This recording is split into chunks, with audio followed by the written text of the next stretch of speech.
All right, let's jump right into this explainer, where we're going to explore the absolutely fascinating world of robotic spatial autonomy. Basically, we're looking at exactly how machines learn to navigate our physical world. I mean, if you've ever wondered how your robot vacuum cleans your entire house without constantly slamming into the exact same wall over and over, or how self-driving cars make sense of a chaotic intersection, well, you are definitely in the right place. But, let's start with a much, much grander scale. I want you to imagine waking up in a completely unknown alien environment. You have no map, you have no compass, and crucially, you have absolutely no GPS to guide you. None. That is exactly the high-stakes cosmic mystery the Mars rover faced when it touched down. How in the world do you map a planet you've never even seen while you're actually standing right on it? Section 1. Mapping the Great Unknown. Moving right along to Section 2, the SLM Navigation Blueprint. Okay, so to understand how a robot survives in these completely unmapped, unpredictable environments, we have to look past the shiny metal hardware. What we're really looking at is a foundational software framework that totally revolutionizes spatial awareness. Let's establish exactly what SLAM is. It stands for Simultaneous Localization and Mapping. Put simply, it's this incredible technology that lets robots build complex 3D maps of their environment while simultaneously tracking their own position inside that exact same map. It's literally like trying to put together a massive jigsaw puzzle while you are actively drawing the pieces yourself. So, how does it actually do that? Well, the entire SLAM process operates on a brilliant yet surprisingly straightforward three-step blueprint. First up, we have visual odometry. This is essentially the robot using its sensors to see and estimate exactly how far it's moved. Second is loop closure detection, which is the robot's ability to recognize a place it's already been. And finally, building an occupancy grid. This is how the robot remembers the map. It learns exactly what spaces are empty and what spaces have obstacles. To really wrap your head around this, think of the robot's memory as a simple web of checkpoints, often called a pose graph. The nodes represent the robot's past positions. Basically, it's like dropping a little breadcrumb that says, "Hey, I was here." The edges then connect those breadcrumbs. They represent the sensor measurements that calculate how far I walked and in what direction to get to the very next point. Which brings us to Section 3, the danger of drift.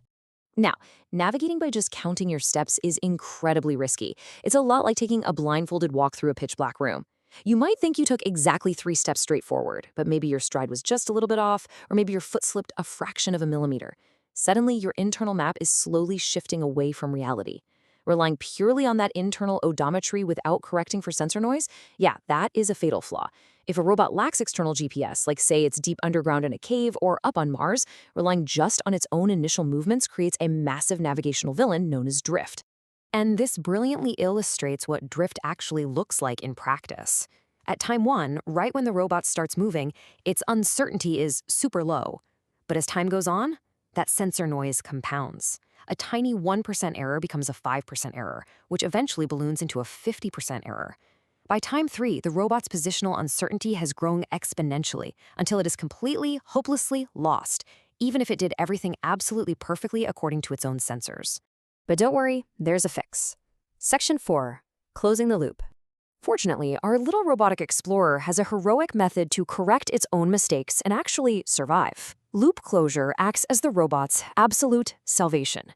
It's the moment the machine essentially opens its eyes, recognizes a familiar landmark it mapped way earlier, and realizes, wait a second, I've been here before. By doing this, it updates that entire web of checkpoints we talked about, and instantly snaps its drifting, uncertain map right back into reality. It pulls all those wandering breadcrumbs back to exactly where they belong. But here is the catch. Sensors lie.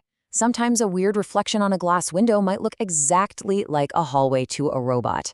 So, to protect itself from that bad sensor data, the robot acts like a detective.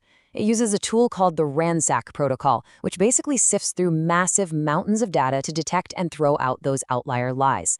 Once all that bad data is tossed out, the robot optimizes its whole internal map using a mathematical process called sparse Cholesky factorization. It's an incredible math shortcut that lets it solve a massive web of equations in an instant to lock in an accurate map. Section 5, real-world robotic autonomy. So, what's the so what here? Well, all of this highly abstract math leads to incredibly practical, everyday applications. From Cyril Stacknice's real-world mapping of the University of Bonn campus, all the way to heavy industrial mining operations, SLAM proves its immense versatility every single day. Just think about those mining robots for a second. Subterranean navigation is way, way beyond the reach of any satellite GPS. Or consider indoor logistics, where robots are autonomously charting and moving heavy goods in these massive, constantly changing warehouses. Without SLAM, modern industry as we know it would literally grind to a halt. Now, of course, the science isn't totally settled. There are always healthy academic debates testing different methods against one another.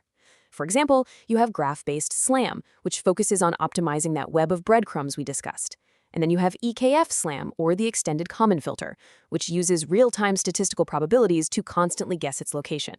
But despite these debates, the foundational goal of spatial awareness remains exactly the same. We're just constantly iterating on how to make these machines smarter, faster, and more accurate. And that brings us to our final section, Section 6, the cloud mapping debate. If we look right at the absolute cutting edge of the robotics frontier today, developers are locked in this massive philosophical debate. The question is, should these robotic minds pool all their data together into a centralized cloud mapping system, sharing every single loop closure and mapped room to create one master map? Or should they rely entirely on pure, localized, on-robot autonomy, keeping their data totally private, secure, and completely immune to internet outages? As you can imagine, there are huge implications for security, efficiency, and privacy on both sides of this argument.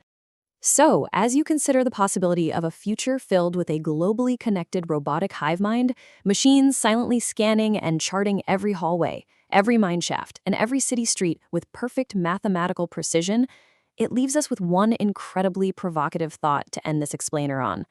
If robots map the physical world better than we do, who really owns the map?